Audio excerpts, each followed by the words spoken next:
Hey everybody, this is Tommy over at CustomStageBanners.com. Today we're going to go over how to set up your artwork for your banner on CustomStageBanners.com. First thing we'll do is pull up the website here. It doesn't matter what banner you actually purchase. The process for setting up artwork is going to be the same for all of them. So for the purposes of this video, we'll just open up whatever here. We'll open up a vinyl banner. We'll say that you were trying to set up a 36 by 24 banner. So 36 by 24 is going to be 36 inches by 24 inches. So that's really the relevant thing. You know, that's all that really matters, is how big the banner that you are trying to build is. So we'll zoom back out of that, and we will open up Photoshop here. And going off of 36 by 24, we're going to make a new document. We're going to make sure it's set to pixels because that's what we're working with. And basically you're just adding a decimal place to whatever the inch amount is. So in this case it's going to be 36 inches by 24 inches. So that's going to be 3600 pixels by 2400 pixels. Resolution is going to be 100 pixels per inch. And the color mode is going to be CMYK, which is always what you use for print for the most part. RGB is for web graphics and stuff. CMYK is for print. So we hit OK, and that gives us our initial artboard here. So what we're going to do first here is pull down our margins, because one of the biggest things when you're printing is we need to have a margin, which is basically a buffer zone of at least 2 inches around the outside edge of your product.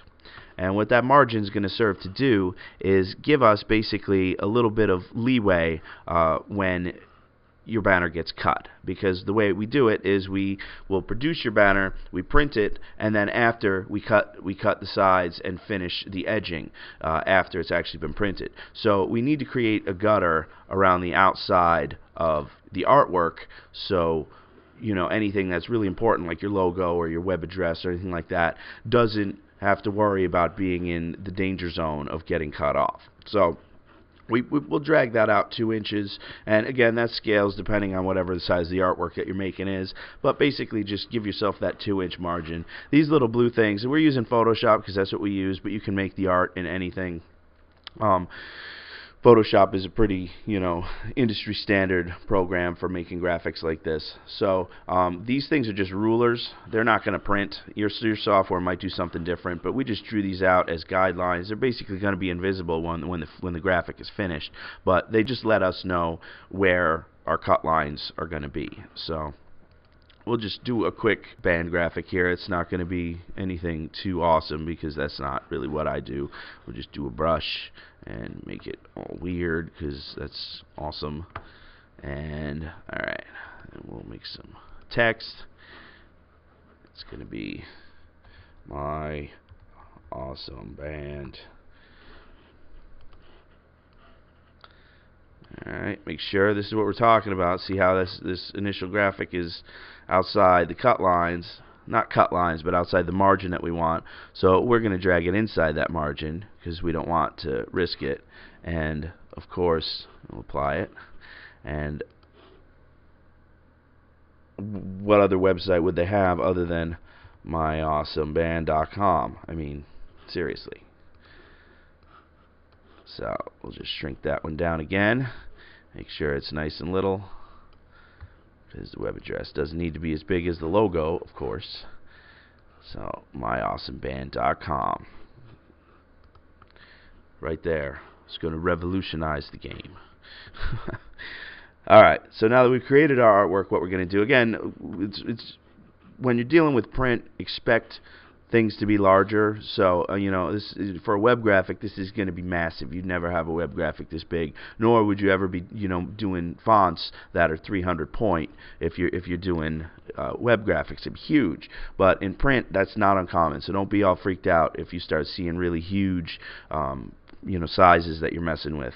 Some people, if your computer's a little slower, it might get hung up a little bit when you're trying to work on these graphics, only because they are larger. But most modern machines, you won't really have to worry about it so much. So alright, we've got our graphic. The next thing that we're going to do is save it as basically one of two formats. We either want to save as a JPEG or as a PNG. Alright, so we've got our graphic here. So right now, we got it set to PNG.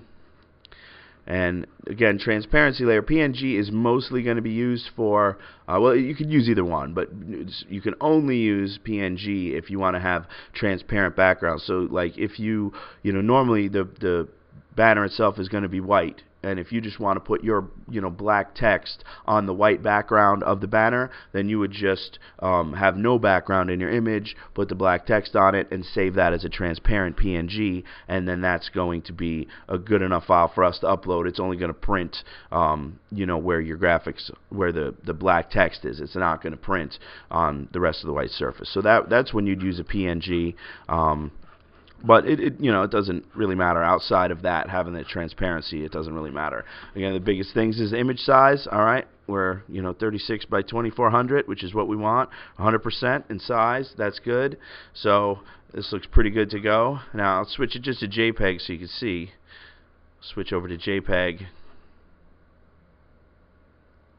Alright, we want to make sure that it's set to maximum or quality 100. Depending on your software, it might be quality 10, whatever. As long as it's the highest possible quality setting, and again, those image sizes have to be the same, and then you save.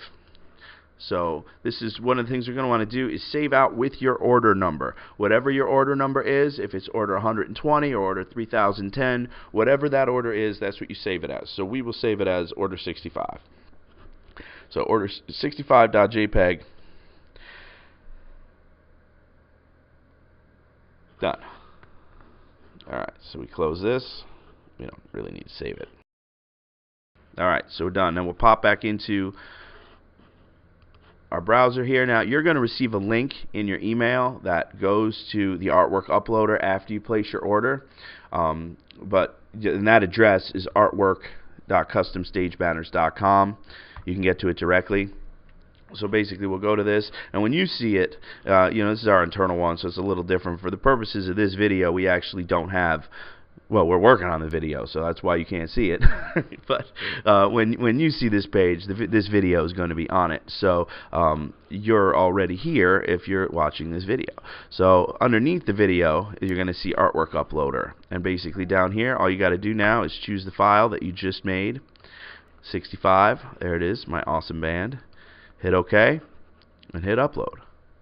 It's going to upload it down here. It gives you the count up, and it might take a minute because some of these graphics tend to be big. The more colors you have in them, the bigger they're going to be, but you're allowed to upload up to 100 meg or something like that, so don't worry about it too much. It may take you a while if you have big graphics, but that's just the way, that's the nature of the beast. So here we go. We just uploaded this artwork for order 65.